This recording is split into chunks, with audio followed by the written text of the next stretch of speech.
The Sunfallen Road, Chapter 21. I awoke to a dreadful thirst, worse than almost any I'd experienced save the night of my rebirth. I rose, put my knapsack onto my back, and sped from the cottage, moving through the forest to find some animal life. 2 deer found their deaths that night. I was too thirsty. I hung them in the trees for the werewolves, for I knew there were more in these forests. After I had fed, I stood still, listening to the forest, turned my mind clear. I heard the voices, but they didn't say anything specific, just told me to look at the map. I did. I saw my path as clear as day, and I also saw that if I used the speed gift, I could reach Stuttgart well before dawn. I would find a safe house in Stuttgart. I knew it well. I opened my eyes and, summoning the power of the blood in my body, engaged the speed gift and was off like a jet, leaping over rocks, rivers, through trees, and my footsteps burned a path back into civilization towards the city of Stuttgart. I ran with all the speed of wolves multiplied by 1,000 as I heard the howls of the werewolves rise into the night. I arrived in the city 3 hours before sunrise. I stopped to remember where the safe house was, because the streets of Stuttgart were not precisely as I remembered. I wandered for a little while, looking for familiar landmarks, until, finally, I recognized where I was. I was in the southeast corner of the city. I turned my path northwest towards the city center. The safe house had always resided near a statue of some Germanic goddess, though I can't remember which. I found the statue, and 20 yards east of it, the safe house I remembered, thank the gods, was still there. I knocked. Almost immediately the door was opened. The last time I'd been here was before I'd left for the Americas, but the same steward guarded the door. He recognized me immediately. "Welcome back, Lady Aguilar," he said politely, and stood aside so I could enter. He assigned me a room, brought me a pitcher of blood, which at this point I didn't completely need, but he was doing me a kindness, and left me to my own devices. He was a quiet man, that steward, and such a quality was probably for the best given his profession. Many of the vampires who showed up at safe houses were desperate creatures, hiding from not only the sun, but sometimes other vampires as well. I put my knapsack on the bed and pulled out a change of clothes. I carried a drying cloth and my dirty clothes into the bathroom, bathed myself, washed the clothes in the tub, and hung them up to dry. As dawn approached, I crawled into bed, and for the first time in an age, I felt incredibly far from home. There had been a time where I didn't know what, or where, home was.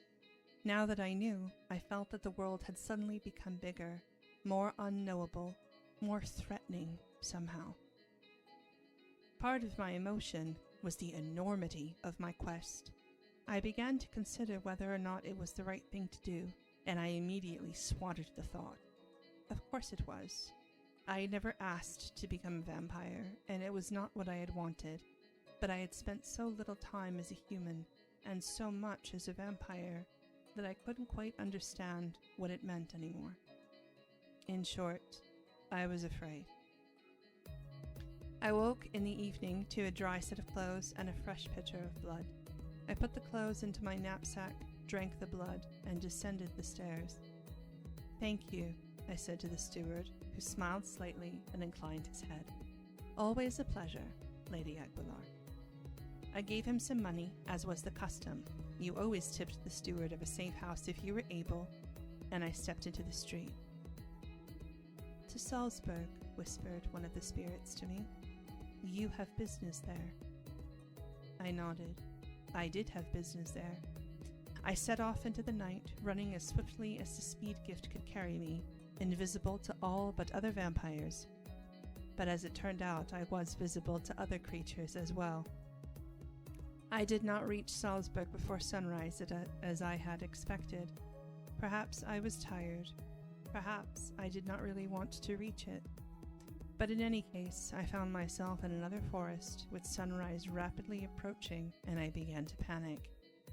I searched and searched for shelter as the skyline grew brighter. I found nothing. I turned and faced the east, certain this would be my last moment on Earth. until a pair of strong arms seized me and pulled me away, deep into the ground. I had fallen on my back. I sat up and looked around. I was in a deep cavern, but it was structural. Pillars held up a stone ceiling, and the floor was paved with neatly cut flagstones. I was not alone, though.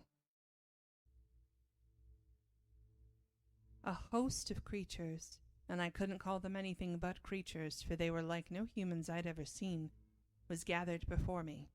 Some were dancing, some were eating or drinking, some were staring at me curiously. One of them stood beside me, who curiously enough had blue skin and wings as sheer as a woman's nylon stocking, smiled at me, and his smile made me nervous. "I saved you," he said. "And what payment do you demand?" I asked, instantly wary. He laughed. "That you stay and drink with us." He pulled me to my feet. I looked around the cavern.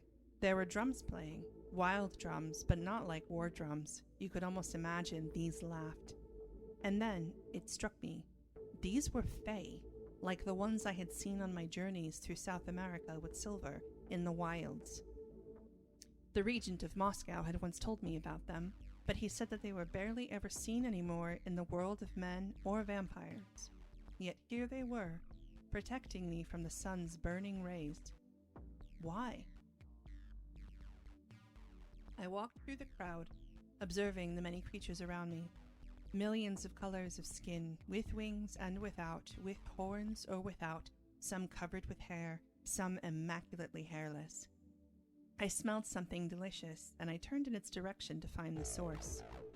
I saw a table upon which sat many cups and many different types of strange fruits, almost all of which I didn't recognize.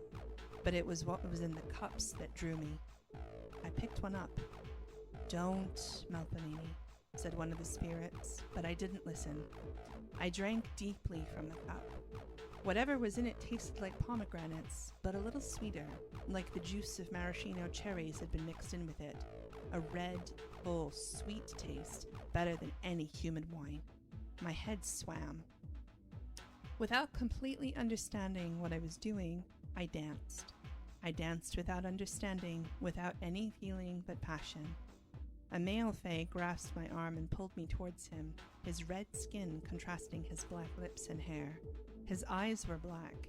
He danced with me, and I think in that moment I would have let him do anything. A voice pierced my thoughts, and in an instant the room was still. I straightened my body and looked towards the back of the chamber. A woman stood there, her skin pale, her hair black as raven's feathers, her eyes as blue as a summer lake under the sun. She wore a black gown that made her look even paler. The room, as one, bowed before her, but I didn't. I stood and I stared at her. She swept through the crowd, and it parted willingly before her. She did not stop until she stood directly before me. "What are you doing in my court, vampire?" she asked me. I stared at her a few moments longer before my lips parted to speak. "One of your people pulled me in," she hinted. "Which of these?" she asked, indicating the crowd. "It matters not. He saved my life." She laughed. "Of course." She reached out and took a lock of my hair, twisted it in her fingers. "And what service will you render this court in return for our courtesy?" "I will thank you kindly and keep you in my memory," I said. I knew already what she would ask for. "And you will leave no token, no gem or payment to honor our court, vampire?" she asked, and I suddenly became aware of all the fae staring at me, and at once. I knew she wanted my blood. She moved her hand down to where my neck met my left shoulder. Her nails were sharp. She pressed, drawing a drop of blood, and she in the face stared, transfixed by the single droplet of deep black red that perched on my skin, threatening to run in a rivulet down my collarbone. "Etzion Geber will test you," I remembered. I stared at the Fae Queen. "No," I said quietly. Almost simultaneously, I used the speed and shadow gifts and all but disappeared from their sight. She screamed in anger and called to one of the Fae. "Sylvis, find her." "My lady." He began to search the cavern for me. For my part, I had moved so fast that I was actually on the ceiling, wedged in a corner between 3 cornerstones. I watched him search for me, but the shadow gift had cloaked me so completely that I could not even be smelled, never mind seen. They searched for me in vain, until finally the Fae Queen left the chamber. The Fae began to disperse, muttering among themselves, until the chamber was empty. I was tired. Covered in shadow, I slept where I was.